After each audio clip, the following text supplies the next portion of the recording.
The morning sun cast long shadows across the grounds of Raymill House, Camilla's private countryside estate in Wiltshire. Detective Inspector Sarah Mitchell stepped out of her unmarked car, her breath visible in the crisp autumn air. She had received an unusual call from Scotland Yard just 3 hours earlier.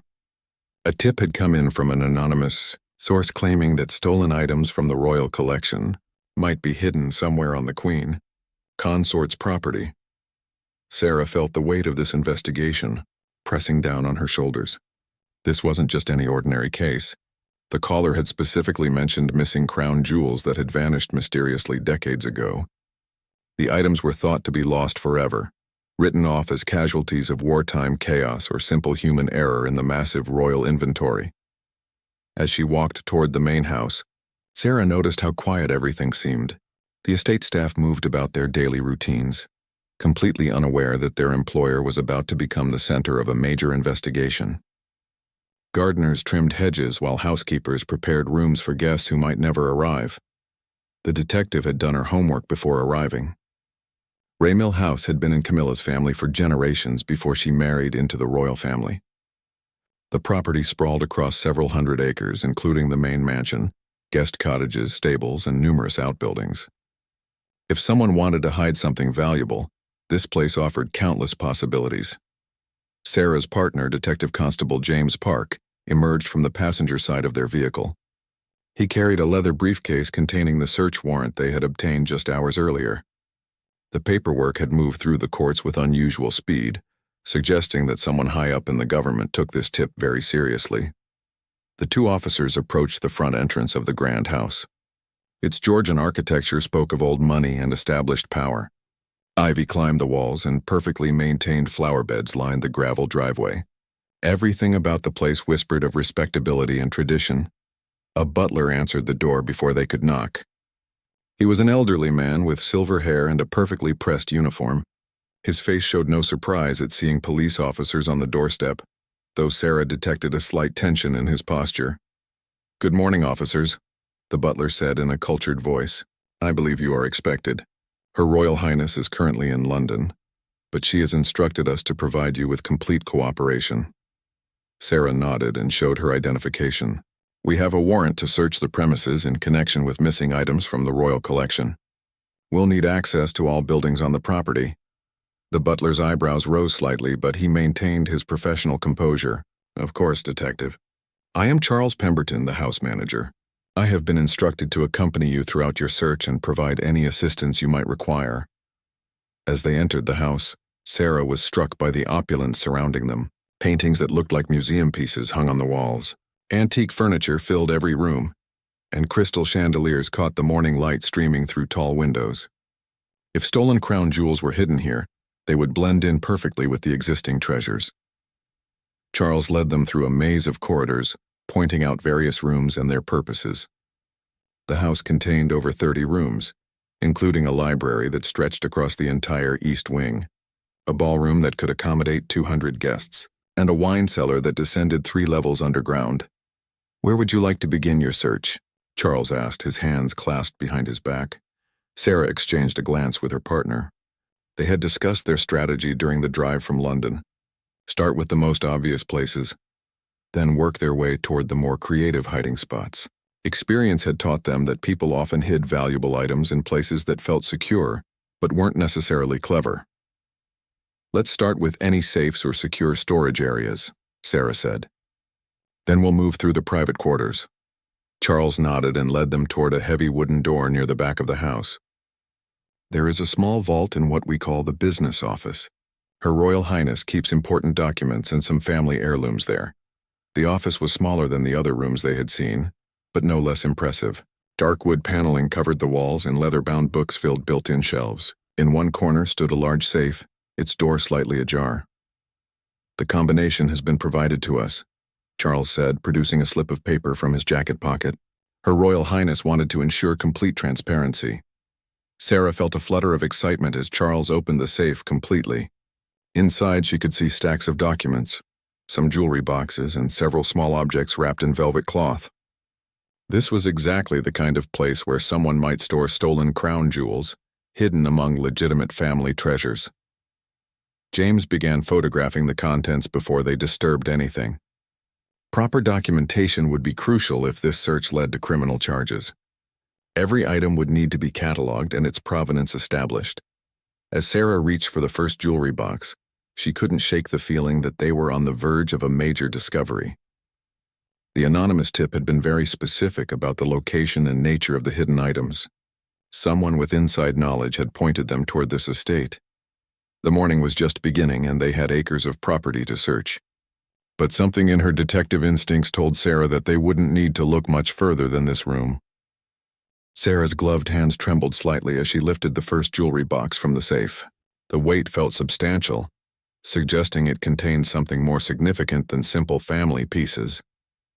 James continued documenting everything with his camera, while Charles stood nearby, his face a mask of professional neutrality. The box opened with a soft click to reveal a stunning diamond and sapphire necklace. Sarah immediately recognized it from her briefings on missing royal items. This was the Duchess of Windsor's sapphire parure, pieces that had supposedly been lost during the chaos following Edward VIII's abdication in 1936. "Charles," Sarah said carefully, "do you know the history of this necklace?" The butler stepped closer and examined the piece without touching it. His expression shifted from neutral to confused. "I'm afraid I don't, Detective. I assumed it was part of Her Royal Highness's personal collection from her family's estate." James was already comparing the necklace to photographs on his tablet. The Royal Collection Trust had provided them with detailed images of missing items, and the match was unmistakable. Even the tiny inscription on the clasp matched perfectly. Sarah reached for the second box with growing anticipation. Inside, nestled in cream-colored silk, lay a tiara that made her breath catch. The piece featured intricate platinum work set with diamonds and pearls, designed in the distinctive style of the 1920s. According to her research, this was the Queen Mother's lotus flower tiara, which had vanished from the Tower of London's collection sometime in the 1960s. "This is extraordinary," James whispered, forgetting protocol in his excitement. "These pieces have been missing for decades." Charles moved closer, his professional composure finally cracking. "I don't understand. These items have been here for years. I remember cataloging them when I first started working for the family, long before Her Royal Highness married into the royal family." Sarah's mind raced through the implications. If Charles was telling the truth, then these items had been at the estate for much longer than anyone suspected. But how had they ended up here? And why had no one recognized their true significance? The third jewelry box contained something even more remarkable. Inside was a brooch featuring a magnificent pink diamond, surrounded by smaller white diamonds in an elaborate setting. Sarah recognized it immediately as the flame lily brooch, a piece that Queen Victoria had commissioned for her daughter, Princess Louise. This particular item had been reported missing from Buckingham Palace in 1952, just after the current king's mother had ascended to the throne. "Charles, I need you to think very carefully," Sarah said. "When did these items first appear at the estate? Do you remember who brought them here?" The butler's face showed genuine concentration as he struggled to recall details from years past. "I believe they came with some other family heirlooms when Her Royal Highness's grandmother passed away. That would have been in the early 1990s. There were several trunks of jewelry and personal effects that we stored in various locations around the house." James was frantically taking notes while continuing to photograph each discovery. "So you're saying these have been sitting in this safe for over 30 years and no one realized what they were?" "That appears to be the case," Charles replied. "We have so many valuable pieces throughout the house. These were simply cataloged as miscellaneous jewelry from estate inheritance in our records." Sarah opened the fourth and final jewelry box, hardly daring to hope for what she might find. Inside was perhaps the most significant discovery of all. A small but exquisite crown featuring emeralds and diamonds in a design she recognized from historical photographs. This was the coronet of Queen Adelaide, wife of King William IV, which had been missing from the royal collection since World War II. The room fell silent as the magnitude of their discovery became clear. They had found not just one or two missing pieces, but several of the most significant items that had vanished from the royal collection over the past century. The total value of these items ran into the tens of millions of pounds, but their historical significance was immeasurable. "We need to contact Scotland Yard immediately," Sarah said, reaching for her phone. and we'll need experts from the Royal Collection Trust to verify these items officially. Charles cleared his throat nervously. Detective, what does this mean for Her Royal Highness? Surely she had no knowledge that these were stolen items. Sarah considered the question carefully. The evidence suggested that these items had indeed been at the estate, long before Camilla had any connection to the royal family. If Charles's timeline was accurate, they had arrived as part of a family inheritance decades earlier. But questions remained about how they had originally disappeared from the royal collection and ended up in a private family's possession. That will be for others to determine, Sarah replied diplomatically. Our job is to secure these items and document their discovery. The legal implications will be sorted out later.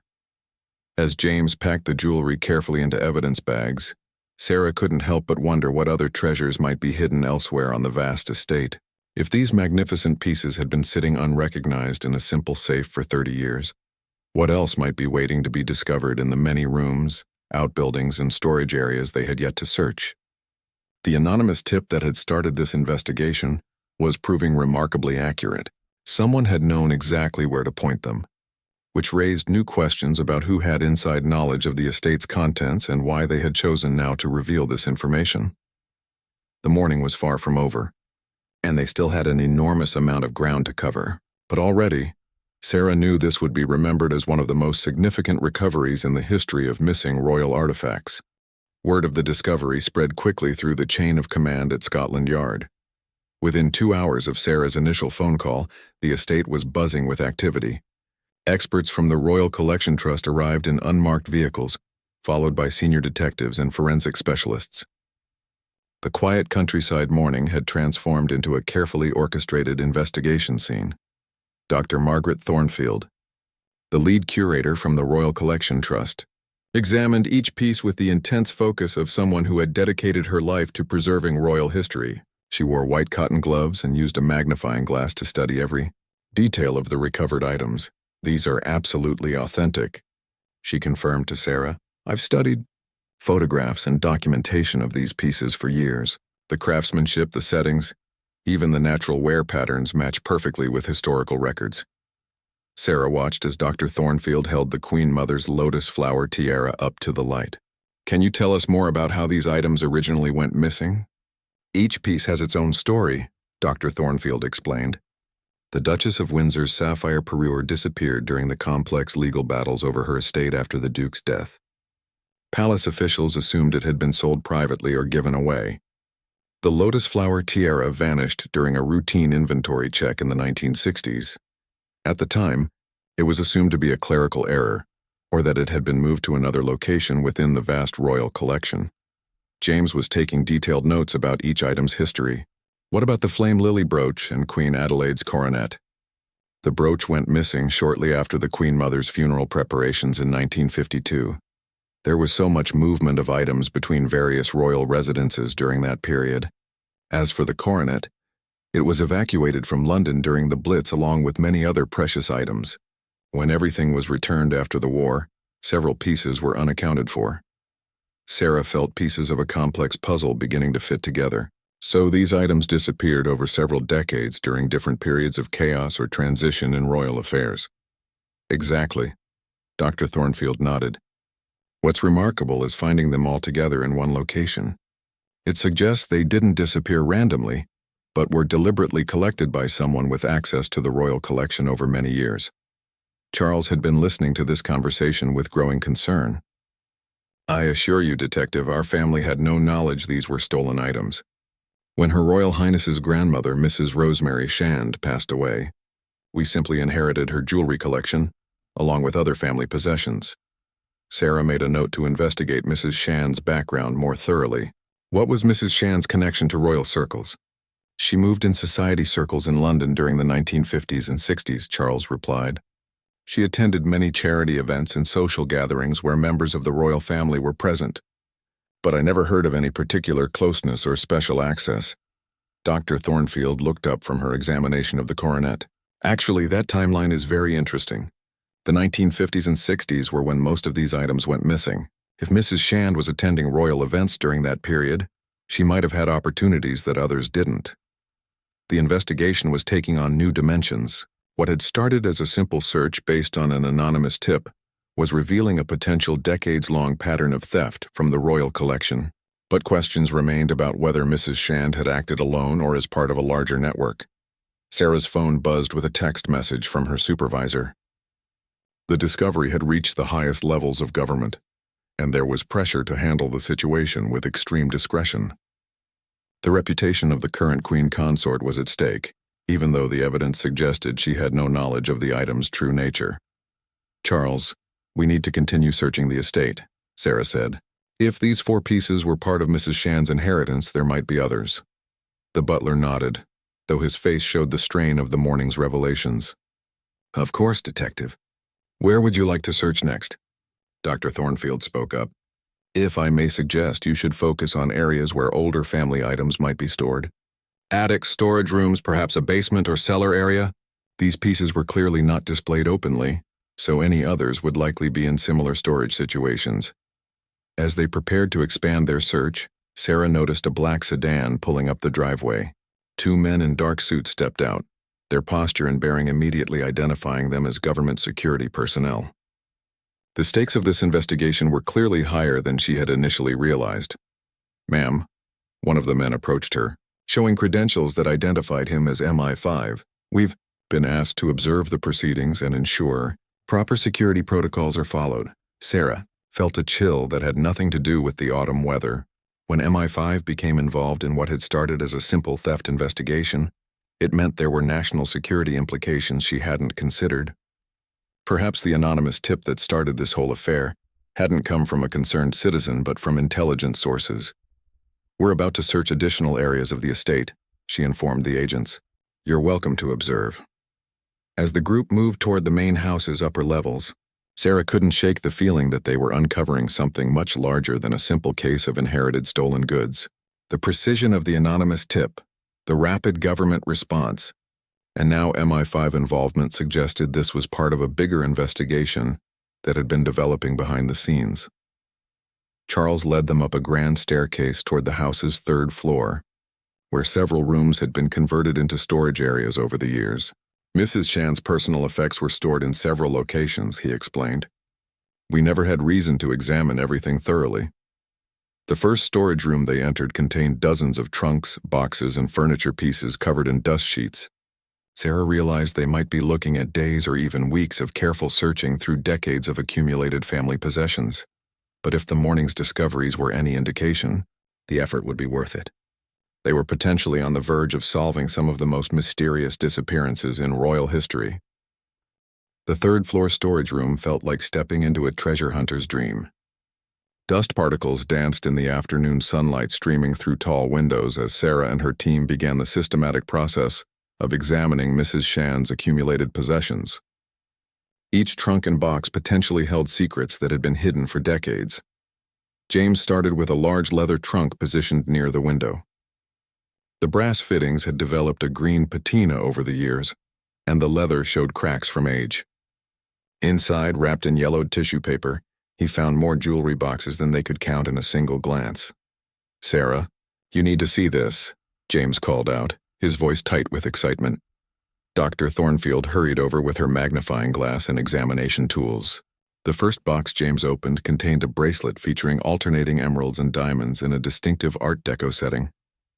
Even before consulting her reference materials, Dr. Thornfield recognized it as the Duchess of Kent's tennis bracelet, missing since 1971. "This is unprecedented," Dr. Thornfield whispered. "I'm looking at pieces that historians assumed were lost forever." The MI5 agents observed silently from the doorway, their presence adding an air of tension to the proceedings. Sarah noticed one of them speaking quietly into a radio, presumably updating his superiors on each new discovery. Charles stood to one side, his face pale as the magnitude of what they were uncovering became clear. "I had no idea," he repeated for what seemed like the 100th time. Mrs. Shand was always very private about her jewelry collection. She kept most of it stored away rather than wearing. The second jewelry box revealed a pair of diamond and pearl earrings that Dr. Thornfield immediately identified as belonging to Princess Margaret's private collection. These had disappeared during the sorting of the princess's estate after her death. leading to speculation about family disputes over inheritance. The timeline keeps pointing to the same periods, Sarah observed. Times when the royal family was dealing with deaths, transitions, or major reorganizations of their collections. Dr. Thornfield nodded as she examined the earrings under her magnifying glass. Someone with intimate knowledge of palace operations would have known when items might go unnoticed for extended periods. During estate settlements or major moves between residences, individual pieces could disappear without immediate detection. James moved to another trunk while Sarah began documenting each discovery with photographs and detailed notes. The scale of what they were finding suggested this wasn't the work of an opportunistic thief, but someone with systematic access and knowledge spanning several decades. The next significant discovery came from a small wooden box tucked deep within the second trunk. Inside, wrapped in blue velvet, was a diamond tiara featuring a distinctive butterfly motif. Dr. Thornfield's sharp intake of breath told Sarah this was something extraordinary. "This is the Queen Victoria's butterfly tiara," Dr. Thornfield said, her voice barely above a whisper. "It was made for Queen Victoria's youngest daughter, Princess Beatrice. It's been missing since the 1940s. Sarah felt a chill as she realized they were looking at items that spanned nearly a century of royal history. The systematic nature of the thefts suggested someone had been operating within royal circles for an impossibly long time, or multiple people had been involved across generations. "Charles, I need you to think very carefully about Mrs. Shand's background," Sarah said. "Did she ever work for the royal family directly? Did she have friends or relatives who worked in the palaces?" Charles considered the question seriously. She never worked for them directly, but she did volunteer for several royal charities. And her sister Dorothy worked as a seamstress for the royal household during the 1950s and 60s. She helped maintain the ceremonial costumes and court dresses. Sarah and James exchanged meaningful glances. A seamstress would have had access to dressing rooms, storage areas, and private quarters where jewelry might be temporarily set aside during costume changes or fittings. "What happened to Dorothy?" Sarah asked. "She passed away in the 1980s, Charles replied. But she and Mrs. Shand were very close. Dorothy often visited the estate and sometimes brought gifts for the family." Dr. Thornfield looked up from her examination of another piece. That would explain the access pattern. A seamstress working on royal garments would have legitimate reasons to be in areas where jewelry was stored. She could have taken items gradually over many years without arousing suspicion.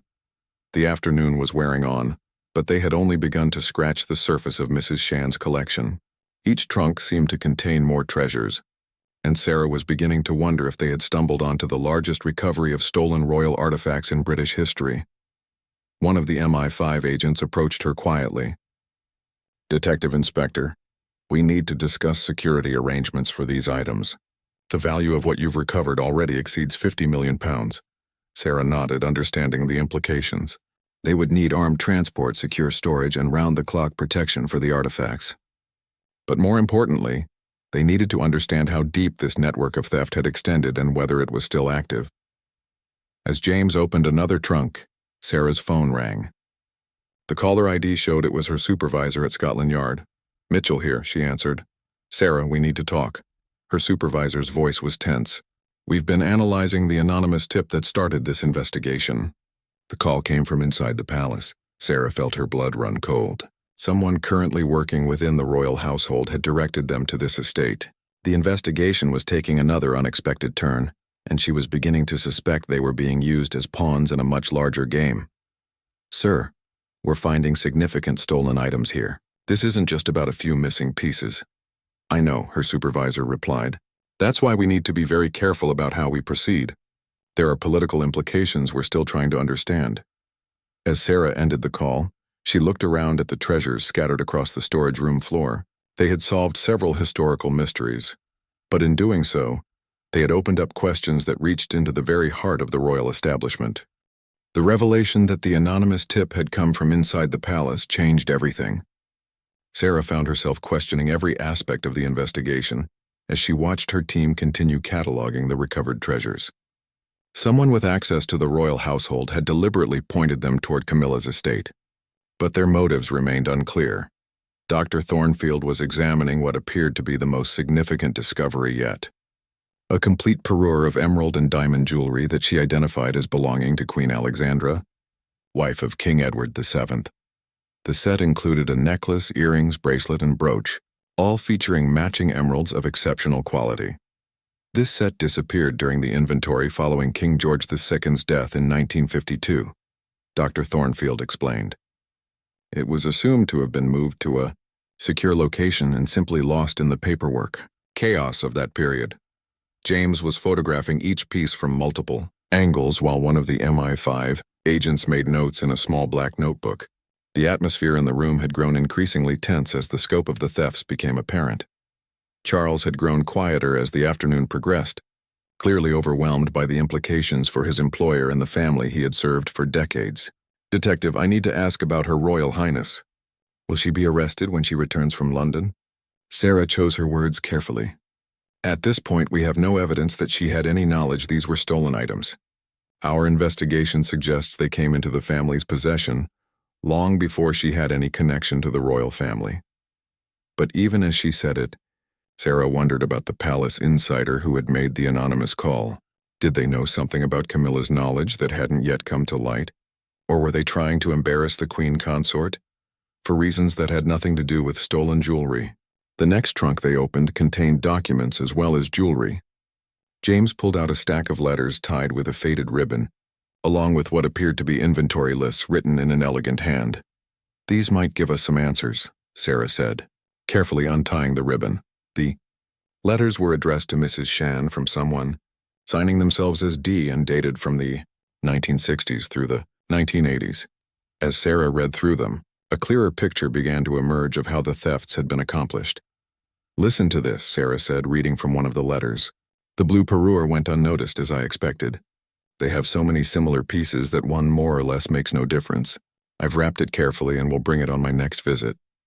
Dr. Thornfield looked up from her examination. "That confirms our theory about Dorothy, the seamstress sister. She was systematically taking items over decades. James found more evidence in the form of detailed lists written in the same hand as the letters. The lists cataloged dozens of jewelry pieces with descriptions that matched items known to be missing from the royal collection. Some entries included notes about when and where each piece had been taken. This is like a thief's diary," James observed. "She was keeping track of everything she stole." Sarah studied the lists more carefully. "But look at this. Some entries have dates next to them indicating when items were returned or replaced. It's almost like she was borrowing some pieces temporarily." Dr. Thornfield examined the lists over Sarah's shoulder. "That's interesting. Perhaps she was taking items for copying. There's a thriving black market for high-quality reproductions of royal jewelry." The possibility opened up new angles for the investigation. If Dorothy had been involved in creating copies of royal jewels, it suggested a much more sophisticated operation than simple theft. It also raised questions about whether some pieces currently in the royal collection might themselves be copies.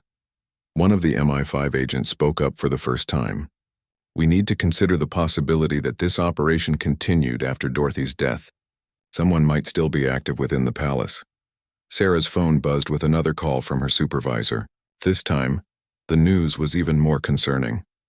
"Sarah, we've been monitoring communications since this morning. Someone inside the palace has been making calls to several foreign governments, apparently trying to negotiate the return of items before this story becomes public." "Sir, are you saying someone is trying to cover this up?" "It's looking that way. We need you to secure everything you've found and prepare for immediate transport to a secure facility. There are forces at work here that go beyond a simple theft investigation." As Sarah relayed this information to her team, Charles approached her with a worried expression. "Detective, I've been thinking about something. Mrs. Shand had a safety deposit box at a bank in London. She visited it regularly, always alone, and never told anyone what she kept there." Sarah felt her pulse quicken. "Do you know which bank?" "Coates on the Strand. She banked there for over 40 years. Sarah immediately called her supervisor to request a warrant for the safety deposit box. If Dorothy and Mrs. Shand had been operating a systematic theft ring for decades, the safety deposit box might contain evidence of the full scope of their activities.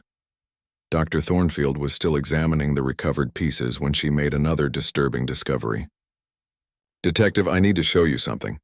This diamond brooch appears to be a copy, not an original. Sarah examined the piece under Dr. Thornfield's magnifying glass. To her untrained eye, it looked identical to the other valuable items they had recovered. How can you tell? The setting work is slightly different, and the diamonds, while good quality, don't match the historical descriptions.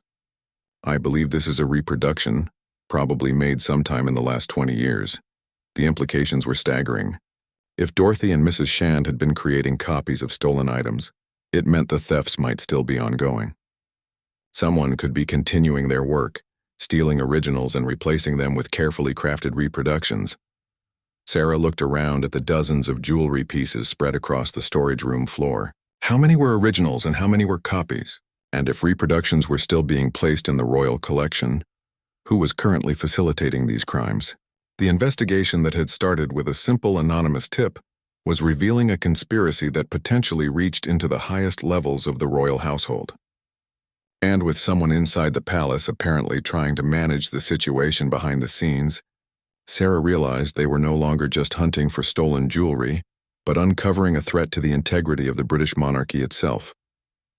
As the afternoon light began to fade, Sarah knew they were running out of time to secure their evidence before powerful forces intervened to protect the reputation of the royal family. The secure transport vehicles arrived at Ray Mill House just as the sun was setting, their unmarked black exteriors blending into the growing darkness. Sarah watched as specialized security personnel began the delicate process of packing and removing the recovered jewelry under heavy guard. Each piece was photographed, cataloged, and placed in individual secure containers designed specifically for transporting priceless artifacts. Dr. Thornfield supervised the packing with the intensity of someone handling irreplaceable pieces of history. Some of these items haven't been seen by experts for over 70 years, she told Sarah. The research opportunities alone are extraordinary, assuming we can establish their authenticity. The question of authenticity had become central to the investigation. As they had continued searching through Mrs. Shand's collection, they had found an increasing number of pieces that Dr. Thornfield suspected were high-quality reproductions rather than originals. The mixture of authentic stolen goods and carefully crafted copies suggested a sophisticated operation that went far beyond simple theft. James approached Sarah with a small leather journal he had discovered in the bottom of the final trunk. This might explain everything, he said, handing her the worn book. The journal belonged to Dorothy Shand and contained detailed entries spanning from 1953 to 1982. Sarah read through the pages with growing amazement at the audacity and scale of the operation. Dorothy had been running, according to her own words. Dorothy had initially taken items not to steal them permanently, but to create detailed reproductions. She had connections with master craftsmen who specialized in jewelry reproduction for theatrical and museum purposes. Her plan had been to gradually replace original royal pieces with carefully crafted copies, keeping the originals in the family collection as a form of insurance against financial difficulties. Listen to this entry from 1967, Sarah said, reading aloud. The new tiara copy is perfect. Even the palace jeweler would have difficulty detecting the substitution. I've returned the reproduction to the collection and brought the original home. Rosemary is delighted with her inheritance, though she believes these are family pieces from our grandmother. The revelation cast Mrs. Shand in a different light. Rather than being an active participant in the thefts, she had been an unknowing recipient of stolen goods, believing them to be legitimate family heirlooms passed down through generations. Charles overheard this reading, and his face showed relief mixed with continued concern. So Mrs. Shand truly had no idea she was receiving stolen items. It appears that way, Sarah replied. But this raises even more serious questions about what's currently in the royal collection. If Dorothy was systematically replacing originals with copies over 30 years, how many reproductions are currently being displayed as authentic royal treasures? Dr. Thornfield looked up from packing the Queen Victoria's butterfly tiara. We'll need to conduct a comprehensive authentication review of the entire royal collection. If even 10% of what Dorothy claims in this journal is true, it represents one of the largest art fraud cases in history. One of the MI5 agents approached Sarah with an urgent expression. Detective Inspector, we've just received word that someone broke into the Coots Bank early this morning. Mrs. Shand's safety deposit box was specifically targeted. Sarah felt a chill of realization. Someone had known about the safety deposit box and had moved to secure its contents before the police could obtain access. The timing was too convenient to be coincidental. Was anything taken? The box was emptied completely. Bank security footage shows a person with legitimate access credentials, but the individual's identity is being withheld pending further investigation. Sarah's phone rang immediately. Her supervisor's voice was tense with frustration. "Sarah, this case is being elevated beyond our jurisdiction. Special branch is taking over, and you're being reassigned effective immediately. Sir, we're in the middle of securing evidence. This investigation is far from complete. I understand your frustration, but this decision comes from the highest levels. National security considerations are now paramount." As Sarah ended the call, she realized they were being shut down, just as they were getting close to uncovering the full scope of the conspiracy. The timing of the bank break-in, combined with the sudden reassignment, suggested that powerful forces were working to contain the damage from their discoveries. Dr. Thornfield approached her with a concerned expression. "Detective, what happens to the authentication process? The public has a right to know if their royal treasures are genuine." "I don't know," Sarah replied honestly, "but I suspect that's exactly what someone is trying to prevent." Charles had been listening to these developments with growing alarm. "What about Her Royal Highness? Will she be informed about what we found here?" Before Sarah could answer, a convoy of additional vehicles arrived at the estate. Men in dark suits emerged and began taking control of the scene with military efficiency. Sarah recognized the signs of a government operation designed to manage a crisis that threatened national institutions. A senior official approached her, showing credentials that identified him as being from the Cabinet Office. "Detective Inspector Mitchell, thank you for your excellent work. We'll be handling the matter from here." "What about justice for the victims of these thefts?" Sarah asked. "The royal family deserves to know what happened to their collection." The official's expression remained neutral. "I can assure you that appropriate measures will be taken to address all concerns while maintaining the stability of our national institutions." As Sarah watched the last of the evidence being loaded into secure vehicles, she realized she would probably never know the full outcome of her investigation. The recovered jewelry would disappear into government custody. The authentication questions might never be publicly addressed, and the conspiracy that had operated for decades within royal circles would be handled through diplomatic channels, rather than criminal courts. James stood beside her as they watched the convoy disappear into the night. "Do you think justice will be served?" Sarah considered the question carefully. "I think we've uncovered the truth, and sometimes that's all investigators can do. What happens next is up to people who answer to different priorities than criminal justice." Charles approached them one final time. "Detective, will you be able to tell me what happens to the family's reputation? Her Royal Highness has always been nothing but honorable in her dealings. Based on everything we've discovered, I believe your employer is an innocent victim in this situation," Sarah replied. "The evidence suggests she inherited stolen goods without any knowledge of their true nature." As they prepared to leave Raymill House, Sarah took one last look at the estate that had yielded such extraordinary secrets. The investigation had started with a simple anonymous tip about missing crown jewels, but it had revealed a conspiracy that reached into the heart of the British establishment. The anonymous caller who had started everything remained unidentified, their motives unclear. Were they a whistleblower trying to expose historical crimes, or someone with ulterior motives seeking to embarrass the Queen Consort? Sarah suspected she would never know the answer. What she did know was that they had recovered millions of pounds worth of stolen royal artifacts and exposed a systematic fraud that had operated for over 30 years.